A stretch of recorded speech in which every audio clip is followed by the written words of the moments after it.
Halo guys, welcome back again to my channel bersama saya Hansen di sini dan seperti biasanya setiap harinya saya akan buatkan video seputar cryptocurrency. Apa kabar kalian hari ini semuanya? Semoga dalam keadaan yang baik-baik saja. Teman-teman, di video hari ini kita kembali akan melakukan updates untuk beberapa chart yang menurut saya sangat penting untuk kita terus pantau karena sekali lagi beberapa chart yang bakal kita bahas di video hari ini itu berkorelasi terhadap pergerakan harga Bitcoin. Dan untuk sementara ada perkembangan yang sangat menarik yang pengen saya bahas di beberapa chart tersebut. So, kalau misalnya kalian tertarik tentang semua itu, stay tune terus sampai akhir video. Sekarang kita bakal mulai dari CoinMarketCap terlebih dahulu.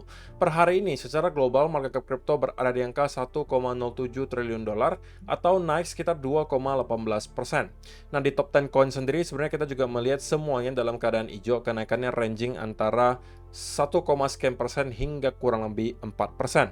Dan menjadikan Solana hari ini sebagai top performer dengan kenaikan 4,52% menuju 20,11 dolar. So, itu adalah outlook sementara dari beberapa top coin yang ada. Sekarang kita langsung aja masuk ke dalam chart. Nah, yang pertama teman-teman adalah chart dari dolar index. Seperti yang sudah pernah kita bahas berkali-kali sebelumnya teman-teman. Bahkan ini sudah saya bahas mungkin dari berbulan-bulan yang lalu, bahwa senario yang saya lihat terjadi berikutnya di dolar index adalah kita break dari area 105,6 di sini untuk membuat semacam fake out dan kemudian start untuk mendapatkan drop dari sana. Area yang menurut saya berpotensi untuk menghasilkan rejection adalah memang area trendline di sini. Yang secara persis kalau kalian perhatikan kemarin kita tap atau kita sentuh dan kemudian menghasilkan rejection. Nah, pertanyaannya tentunya berikutnya adalah apakah ini sudah menjadi akhir daripada rally yang ada di sini dan kita sudah akan start untuk mendapatkan drop kembali ke bawah, ataukah kita masih akan melihat ada percobaan gitu ya untuk kembali merangkak naik ke atas, baru dari sana kita akan start untuk kembali drop menuju ke at least teman-teman, at least kembali ke beberapa area di sini. Pertama adalah area 104, kemudian nanti ada di area kurang lebih 102, dan yang terakhir sudah ada kembali ke area low terakhir. Oke, nah untuk sementara yang kita lihat memang adalah semacam rejection yang cukup kuat, kemudian juga ada bearish engulfing candle yang tercipta di sini. Oke, apakah ini sudah berarti kita sudah akan langsung drop sedalam ini dan kemudian akan membentuk lower low baru? Tentunya belum teman-teman. Indikasinya masih terlalu sedikit menurut saya. Cuman ada sebuah indikasi positif bahwa kita mendapatkan ada sebuah rejection yang cukup besar di sini, menunjukkan ada selling pressure di sana. Nah, bagi saya yang akan memperbesar chance bahwa kita sudah memang menyelesaikan rally di sini dan akan start untuk mendapatkan at least koreksi dalam atau mendapatkan lower low baru adalah minimal kita harus kembali jebol di bawah area 105,6 di sini dan closing daily candle di bawah area tersebut. Oke, ini adalah step pertama teman-teman yang untuk memperbesar chance bahwa kita akan mendapatkan koreksi yang lebih dalam.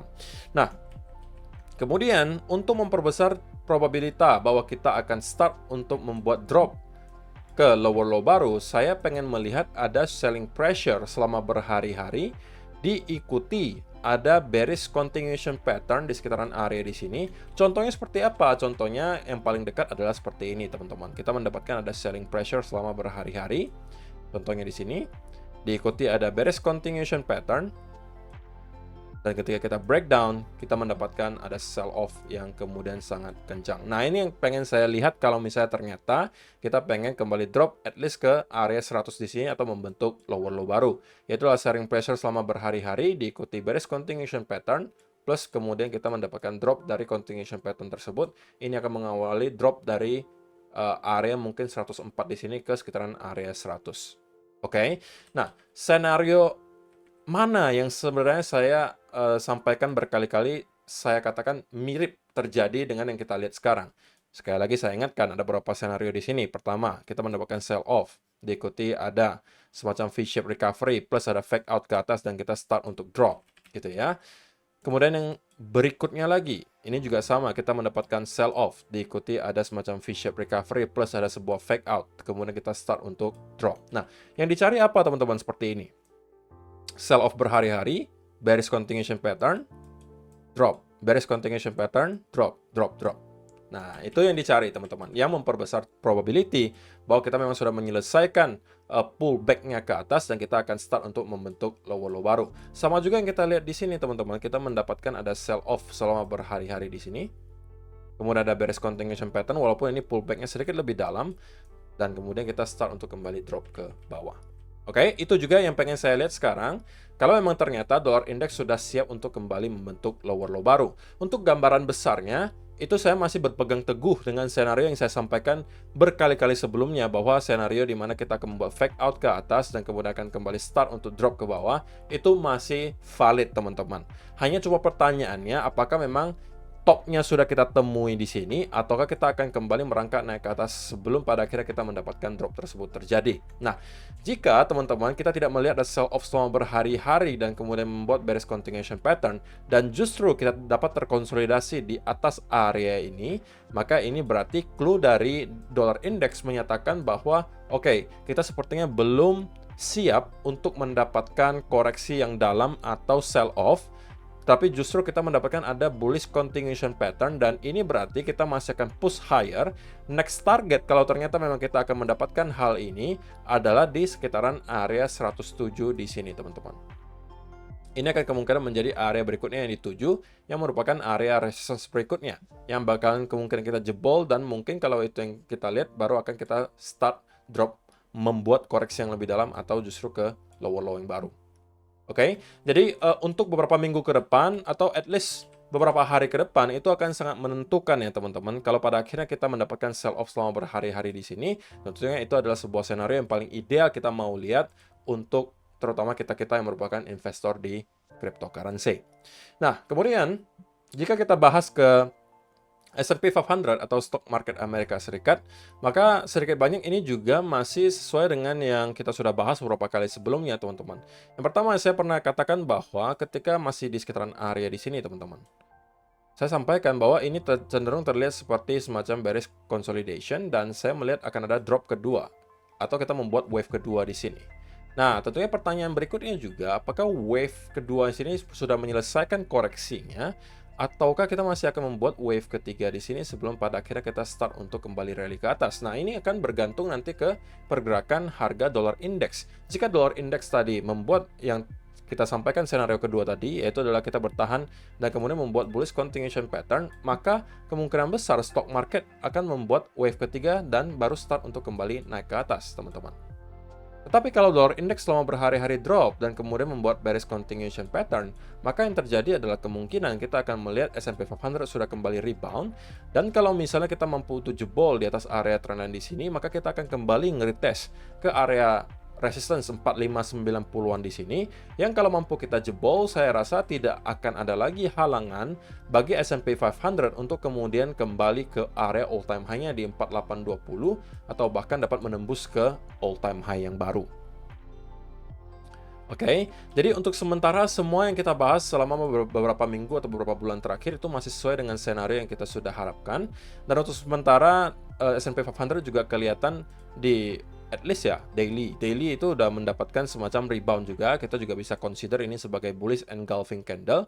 Dan hari ini jangan sampai lupa teman-teman, kita juga akan kedatangan data Core PCE Price Index, yang kalau misalnya kita melihat data inflasi mengalami penurunan yang signifikan, maka itu juga kemungkinan bisa membuat market rally, terutama mungkin di S&P 500. Dan dollar index kemudian kemungkinan juga akan sell off. Jadi ini tidak serta-merta hanya di segi price action-nya, tapi tentunya kita juga perlu pertimbangkan dari segi fundamental analysis di US, di mana kita masih sekarang melihat the Fed gitu ya, masih memberikan clue bahwa mereka membuka chance atau peluang untuk melakukan kenaikan suku bunga berikutnya jika memang dirasa diperlukan. Nah, diperlukan atau tidaknya ini nanti bergantung ke beberapa data, di antaranya adalah data inflasi dan data tingkat pengangguran di Amerika Serikat. Yang hari ini salah satunya akan kita lihat, yaitu adalah Core PCE Price Index. Oke, tapi untuk sementara bagi saya untuk gambaran besarnya masih sesuai dengan senario yang saya sudah harapkan, yaitu adalah memang kita mendapatkan semacam konsolidasi ketika kita nyampe ke area di sini, baru kita akan start untuk kembali mendapatkan rally ke atas dan membentuk ke all time high yang baru. Oke, jadi itu adalah update untuk beberapa chart yang kemungkinan bakalan mempengaruhi juga harga Bitcoin. Sekali lagi, ketika kita melihat S&P 500 biasanya sudah menyentuh ke all time high, biasanya beberapa bulan berikutnya Bitcoin juga akan mengalami rally. Nah, untuk spesifik Bitcoin, teman-teman, kita bahas di video kemarin adalah bahwa jika kita mampu melihat Bitcoin untuk jebol di bawah area trendline di sini, ini adalah semacam selling setup. Inilah juga pentingnya kenapa teman-teman perlu menunggu konfirmasi sebelum masuk ke sebuah setup. Adalah kalian bisa terhindar dari sesuatu yang seperti ini. Jika kemarin saya sampaikan saya mencari sell setup dan teman-teman langsung masuk di sini tanpa menunggu konfirmasi berupa breakdown di sini, maka kemungkinan kalian bakalan mendapatkan loss, teman-teman.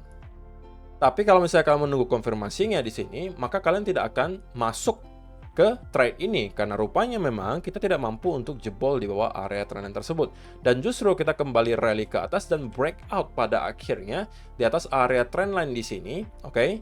Dan menariknya di daily, teman-teman, kita melihat ada closing sedikit di atas trendline tersebut, yang bagi saya tentunya merupakan sebuah indikasi yang cukup baik. Terlebih lagi kalau kita lihat di 4-hour chart, ada 2 candle atau bahkan 3, teman-teman, 3 candle retest. Ketiganya tidak berhasil untuk kembali menjebol di bawah area trendline tersebut atau closing di bawah area trendline tersebut. Dan kita sudah membuka candle keempat, ada percobaan lagi tapi kemudian juga gagal. Nah, tentunya dengan adanya indikasi seperti ini menunjukkan bahwa chance-nya untuk sekarang, untuk short term, adalah kita kemungkinan bakalan bullish menuju ke beberapa area ini. Pertama, kita kemungkinan akan tap di atas area 27.400. Ini kalau mampu kita lewati, kita akan menuju ke area 28 ribuan. Target terakhir tentunya nanti akan ada di sekitaran area 30 ribuan dolar. Senario paling idealnya tentunya adalah kalau misalnya kita push higher, teman-teman, dan kemudian mendapatkan semacam bullish continuation pattern. Ini adalah kemungkinan bisa menjadi setup yang lebih konservatif untuk teman-teman yang mungkin sedang mencari peluang untuk long. Tetapi kalau misalnya kalian yang cenderung profil resikonya medium atau high risk, saya rasa yang kita lihat di sini sudah cukup ya, teman-teman, di mana kita ada mendapatkan rally, sekaligus memang ada konsolidasi di sekitaran area di sini. Bagi saya ini sudah cukup untuk membuktikan bahwa ada buying pressure, oke? Dan saya rasa saya akan mencoba untuk kembali mencari long setup. Caranya bisa berbagai macam, teman-teman mungkin bisa menunggu konsolidasi yang lebih panjang kalau kalian memang merasa Bitcoin belum siap untuk kembali naik. Kalian juga bisa mencoba beberapa kali, salah satunya adalah mungkin dengan breakout dari trendline kalian sudah start untuk kembali masuk dan memprotek diri kalian di area low terakhir. Terserah kalian yang manapun, tapi saya pribadi saya kemungkinan akan mencoba untuk mencari buying setup. Atau kalian yang mau lebih tipikalnya lebih agresif lagi, kalian akan buy ketika misalnya kita mendapatkan ada kembali retest ke sekitaran area di sini, kemudian membuat fake out. Katakanlah di time frame yang lebih kecil lagi, di 5 minute kalian ada ketemu dengan semacam reversal pattern, 5 minute chart, misalnya ada inverse head and shoulder, double bottom, atau apapun itu yang menunjukkan bahwa kita akan kembali reverse ke atas, itu mungkin bisa kalian manfaatkan dari bawah. Oke? Tetapi teman-teman, itu datang dengan resiko kalau misalnya kalian yang high risk. Kalau kalian yang mau low risk, tentunya kalian mungkin bisa mencoba ketika kita break dari trendline di sini, retest, ini mungkin bisa kalian coba. Kenapa ini lebih konservatif? Karena teman-teman masuknya di sini, kalian cukup memprotek diri kalian di bawah area ini. Jadi risknya cukup terukur di sini, teman-teman. Kalaupun memang loss, maka kalian masih bisa mencoba beberapa kali lagi. Kenapa? Orang kalian memang di sini stop loss-nya tipis banget kok gitu. Oke, jadi kalian meresikokan tidak terlalu besar. Sehingga kalau yang ini gagal, oke, kalau ini terkena stop loss, katakanlah kita kembali drop dan membentuk trendline yang baru, ya kalian bisa kembali lagi mencoba untuk kedua kalinya. Dan saya rasa dengan adanya price action yang kita lihat seperti ini, untuk short term saya cenderung akan bullish dan merasa Bitcoin minimal akan kembali ngeretest ke area 27.400, kemudian 28.000. Kalau misalnya ini mampu kita lewati, nextnya ada sekitaran area 30.000 dolar. Gimana caranya kalian masuk ke area di sini? Terserah kalian. Kalau kalian masih mau menunggu setup yang lebih rapi, mungkin dengan konsolidasi yang lebih panjang seperti ini juga boleh. Tapi tidak ada garansi bahwa ini akan kita lihat. Kalau kalian yang lebih high risk, kalian mungkin bisa start untuk masuk mulai dari sekarang dan memprotek diri kalian mungkin di sekitaran area di sini. Oke, so saya rasa itu aja yang perlu saya sampaikan di video hari ini, teman-teman. Terima kasih untuk kalian yang sudah menonton sampai selesai. See you in the next video. Bye-bye.